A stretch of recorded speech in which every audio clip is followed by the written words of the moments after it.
Good morning, everyone. Thank you very much for having us today. My name is Rachel Siok, and this is Monica Hwang, and we're really excited to tell you about the company that we've co-founded called Mint Modernization. What is Mint Modernization? We've formed a consumer packaged goods company formed to develop and bring to market our first product called the giraffe tongue. Now, Monica and I consider ourselves to be proactive complainers. You know those people down at Starbucks down the hill who are sitting, drinking their coffee, complaining about their everyday frustrations and thinking, oh, I could just make something so much better than what I'm currently living in my everyday lives, just these products in my house. We're them. And we have a vision for not only innovation, but resourcefulness for everyday household items. So we don't just want to invent products like the giraffe tongue that are going to be an innovative product that you purchase and then forget about a few months later. We want something that's actually going to revolutionize and really take away that frustration that you're feeling every day. With that, I'll ask Monica to tell you about our first complaint. So, what is the first problem we're trying to solve? It's that frustration of getting the last bit out. It can be lotion bottles, wrinkle creams, Nutella, mayo. We all struggle with it.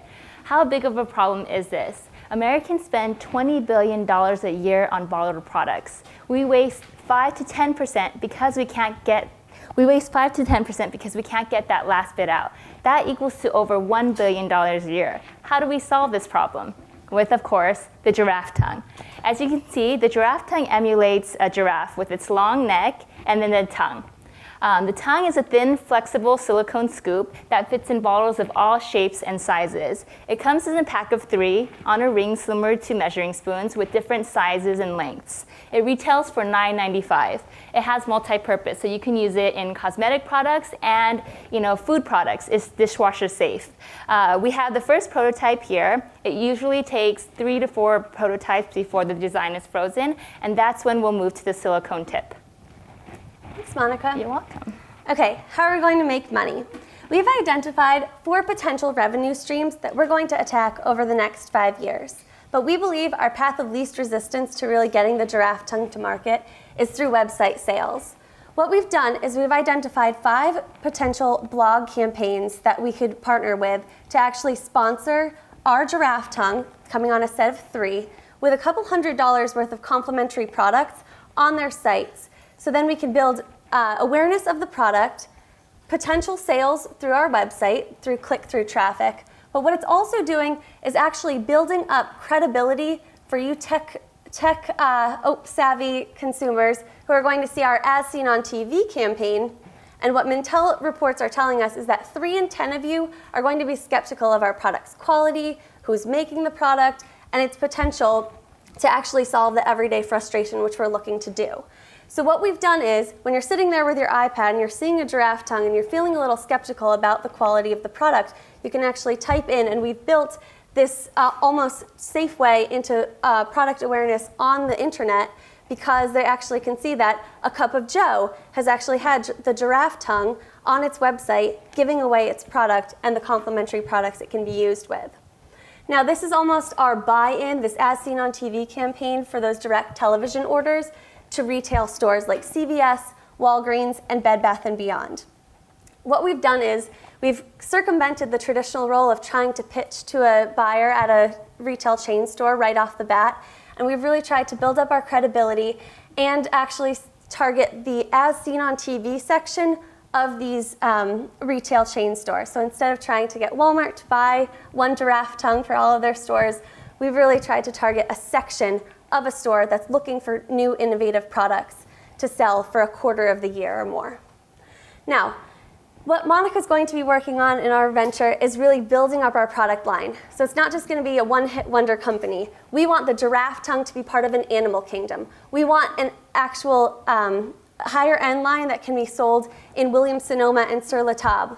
So we actually came up with a concept of a line called Scopa, which is Swedish for scoop, and it has this sleeker, more refined vision. So it's a variation on a theme in that it would be the same type of product, but just the design and the target market would be a little bit different. So that would actually build into licensing and corporate marketing opportunities for us with our merchandising consultants that we'd work with, because we'd build up the credibility of the brand, and a CPG company could actually get on the sustainability wave and actually package its product with a disposable giraffe tongue attached to it. So that's where we're thinking of going in the next 5 years. In terms of marketing and sales, we're looking to target United States women ages 35 to 55. The reason being is that we feel that these women have the most to gain from purchasing a giraffe tongue. We found that 64% of them try to get the last bit out of bottle products. And actually, one woman told us this kind of funny anecdote that she'd like to be put on a waiting list for when we develop the giraffe tongue, because her knuckles are too big to actually fit into the openings of these bottles and get the lotion out for herself. So she's quite frustrated with that. And what we also wanted to point out is that 55% of the women that we surveyed would actually buy this for themselves. This is strictly a concept test survey, so we didn't show them the prototype. We didn't actually tell them about what the product was going to do, how it was exactly going to work. But what we think that this is an indicator is the fact that they're actually seeing a problem, that they're really frustrated by this. So when we're describing something that can be a tool that can actually solve that problem, 55% of them are willing to give it a try.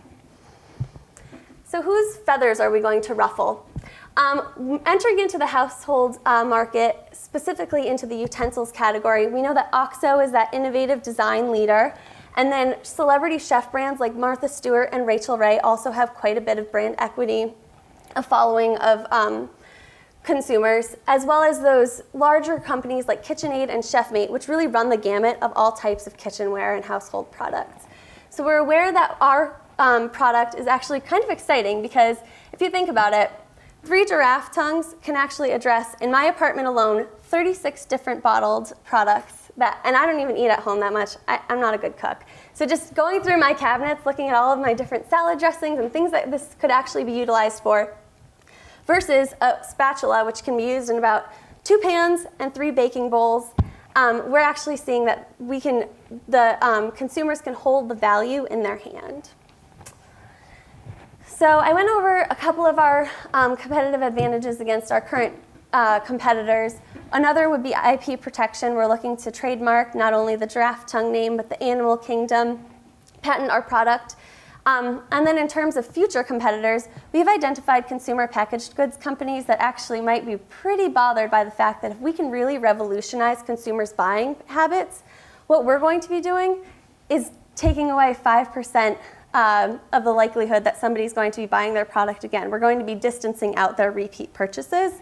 So instead of turning them into competitors, we're going to be working quite hard to make them become our licensing partners. We want to work with them so that they can actually market their products that they spend a lot of money to actually package and promote, to actually say, hey, we're the resourceful consumer packaged goods company. Buy a P&G lotion bottle because we're the ones who are going to help you get the last bit out. So our management team, who are we? Rachel, CEO, myself, COO. Together we bring 12 years of work experience. That includes project management, market research, and brand development. We're going to, of course, have a board of advisors. The first person is going to be a product development and manufacturing person. Product design experience and engineering experience is huge, and also international manufacturing. This is going to be critical to our success. Second person is going to be merchandising and sales, an as seen on TV person, someone who's developed products already. Third is our finance and accounting. We want to work with a local CPA who has global accounting experience. Lastly, we have a brand and marketing advisor on board with 15 years brand strategy experience. So how are we going to run this baby? 5 years, 3 phases. How does it work? Phase 1, happening 2012. This is where we gain sales traction through the blogs and website sales. We're going to be producing 1,000 sets of giraffe tongues in the United States for $4.50 a piece, or $4.50 a set. Why in the United States? We want to make sure the quality's there. Phase 2 happens in 2013, 2014. This is when we look towards scalable production in China. We're going to be working with HLS Holdings, a sales broker, and also products to profit consultants that are going to help us mass produce our giraffe tongues in China at $2 a set. This includes packaging costs. In the background, we're going to be doing R&D for the Scopa line and also for the Animal Kingdom line. Phase 3 happens in 2015 and 2016. This is when we look towards product line expansions. We're going to get our Animal Kingdom and our Scopa lines into the retail stores, and then we're also going to be looking to get acquired at this point. Okay, let's talk about our projections for success. Okay, so as we've broken out, we're going through all of those revenue streams that I was talking about earlier, so partnering with corporations that are looking to make the Scopa or giraffe tongue a part of their marketing campaigns, licensing if companies want to take that opportunity with us, and then of course retail as seen on TV and website sales as we build up the company. So what you're seeing, that sales spike from years 1 to 2 is really year 1, we're just making our build up year. We want to produce a really high quality as seen on TV ad, very catchy. And so that's where the majority of our focus is going to be, because what we've found in speaking with brokers and merchandising buyers from CVS is that they like to buy in line with when your as seen on TV ad is airing. So that's why year 2's sales are positioned all in the second year in alignment together. So moving on, what we're asking you to do is have fun with the giraffe tongue with us and for an investment of $200,000. What we're asking this for is really to help keep us afloat this first year of production. So as we go to having a spend on an as seen on TV campaign, that's where a lot of our startup expenses are going to be coming from. In addition to protecting ourselves, Monica can talk more to this, but tooling, production costs, and making sure that we have even molds to be able to manufacture these 3 giraffe tongues that come on a set of 3. And in terms of an exit strategy, we believe that we have 2 types of companies that would be interested in purchasing our company at the end of 5 years. A big CPG giant like Procter & Gamble and Johnson & Johnson that would just like to be able to continue to use our products in their sustainability marketing strategies. Or we're going to hopefully build up a portfolio, the Scopa and Animal Kingdom portfolio enough that OXO or KitchenAid would think, you know what, that's a manageable amount of revenue that we could be taking on and exciting products that we'd like to add to our own portfolios. So with that, we'd like to thank you very much for your time and open it up to questions.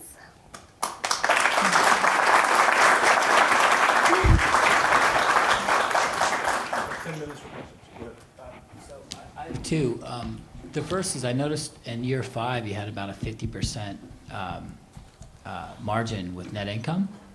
I'm just wondering if you were able to, if you thought about maybe investing more capital back into the business, if you might be able to boost sales higher than $2 million over 5 years, maybe to 4 or 5.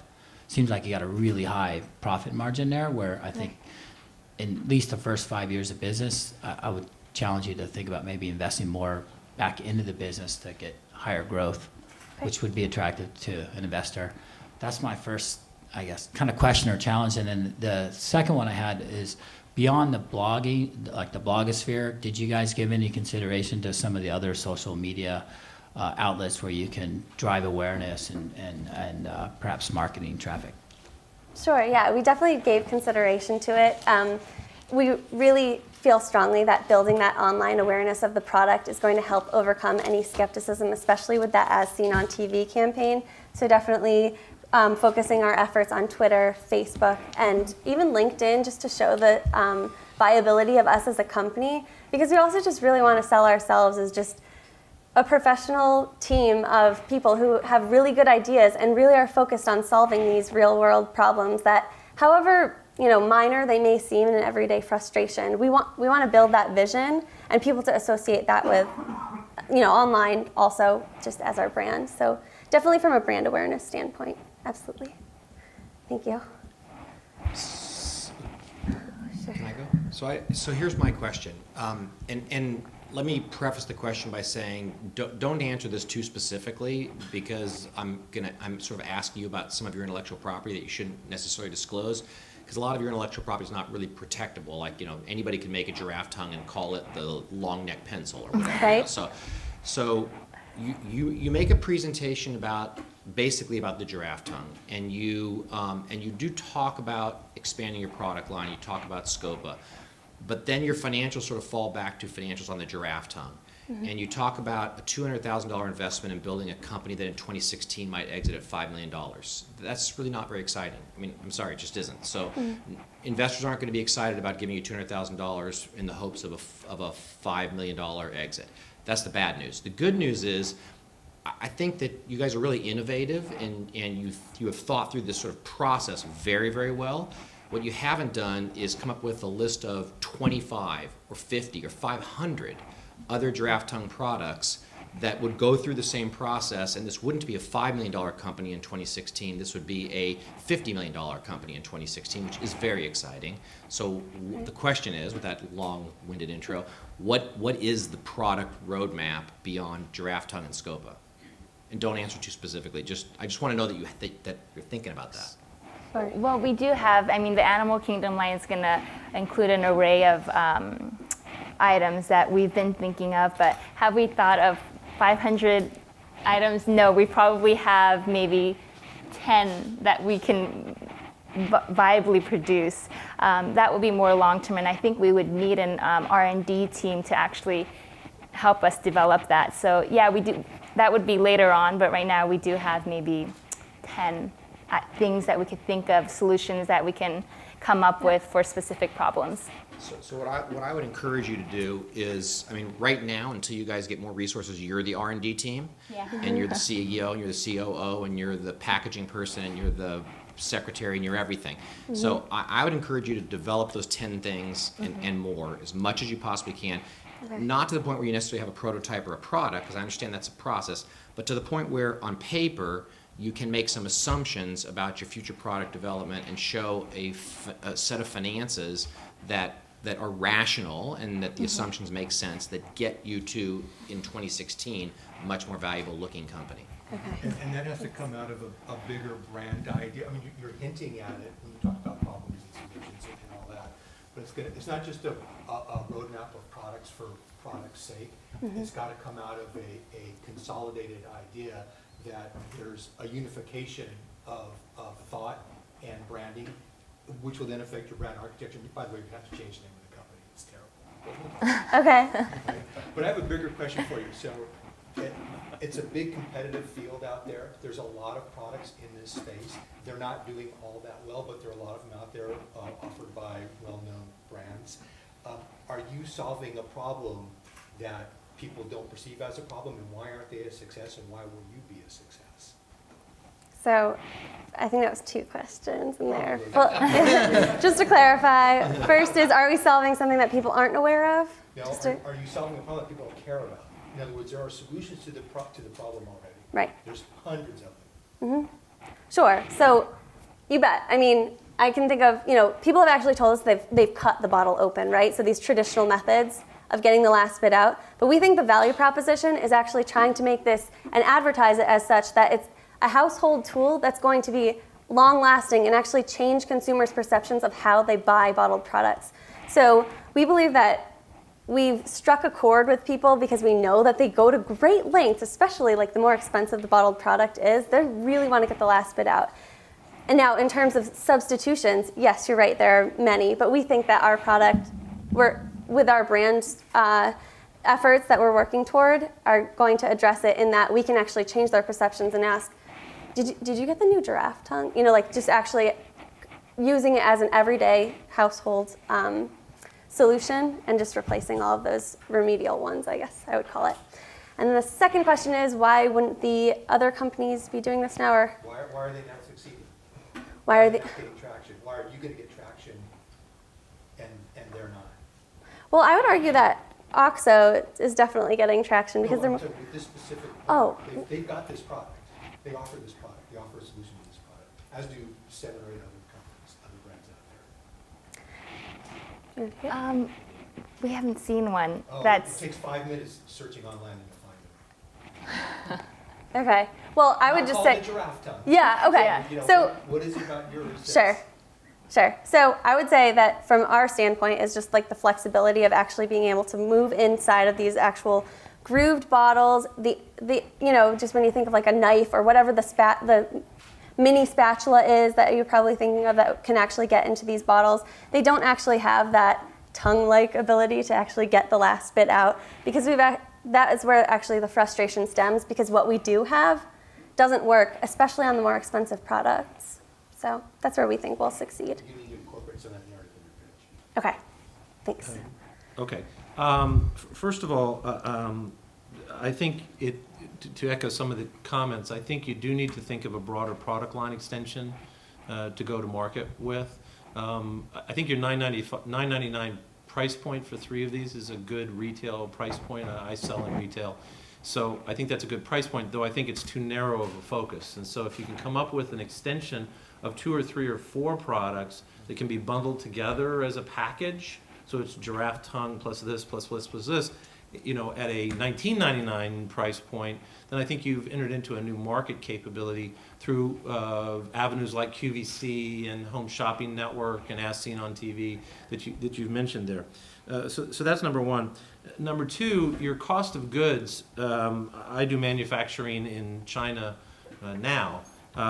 If I read that correctly, it's for 3 of these, it costs you $4.50 to manufacture in the In the United US. States. in the United States. Yeah. So I would just challenge you to say you could probably get a giraffe tongue made in China for about a quarter, so 25 cents. So if you can do that at 75 cents, your margins obviously are greatly enhanced, and also you don't have to worry about production quantities as well. And I think if you stick to that sort of model where it can be produced as a single unit, where it's not put together, it's poured, it's molded, whatever, in other products, I think you'll do well with your cost. I am a little concerned, as others were, about the intellectual property, and that I'm wondering what would keep someone else from developing this themselves, and whether there's even an ability to patent something like this. I don't know, and I would defer to my esteemed legal colleague here. And then the last is that I think partnering with a CPG company is a great idea. You know, if you take WD-40, the lubricant, for many years the biggest challenge was that when you press the aerosol spray, the spray went everywhere. And the brilliance was, frankly, putting a straw taped to the side of the can. And, you know, it's like the guy that put the ridges on the paper clip. You know, what a brilliant idea. And he's now, well, he was very, very wealthy. So I don't really have a question, other than I think you need to think about, you know, reducing your costs, expanding the product line. Whether there's an IP opportunity or not, I don't know. And if there isn't, then the only way you're going to be successful is be the first to market. And so my last comment is, I think your go-to-market plan for 3 years is too slow.